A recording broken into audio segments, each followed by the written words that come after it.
अस्सलामु अलैकुम वरहमतुल्लाहि वबरकातुहू। एक नुक्ता ने महरम से मुजरिम कर दिया, मैं दुआ लिखता रहा, वो दगा पढ़ते रहे। नाज़रीन किराम, टाइटल देखकर आप यकीनन समझ गए होंगे कि आज का सबक किस मौजू पर है। तो आपको पता है कि सबक नंबर 1 आप हुरूफ मुफरदात अलिफ से लेकर या तक पढ़ चुके हैं। सबक नंबर 2 हुरूफ मुफरदात के मुश्किल हुरूफ को आप सीख चुके हैं।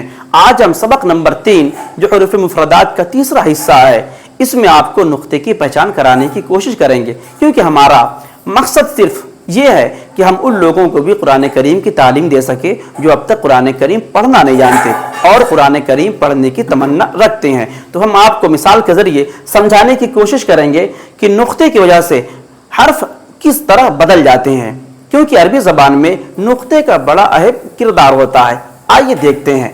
ये 5 शक्ल आप देख रहे हैं, 5 शक्लों को आप अपने जहन में बसा लें। यानी 5 हुरूफ अरबिक अल्फ़ाबेट में ऐसे होते हैं जिनकी शक्ल एक ही तरह होती है, सिर्फ नुक्ते की वजह से हम इनकी पहचान करते हैं। अगर आप नुक्ता नहीं पहचान रहे हैं तो इसका मतलब यह है कि इन 5 हुरूफ को पढ़ने में कहीं ना कहीं आप गलती कर रहे हैं। तो आप गौर से देखें, 5 हुरूफ हैं, बा, ता, सा, नून और या।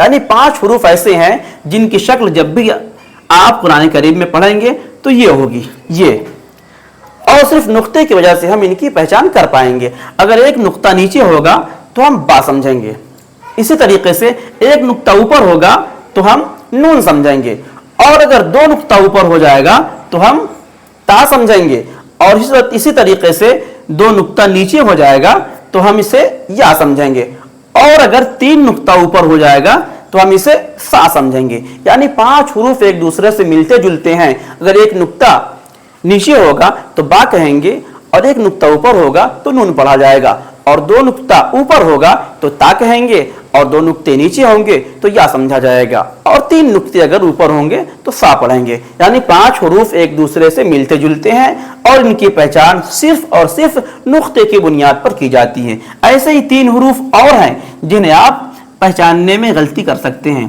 इसे आप पहचाने, ये हा है, ये हा है।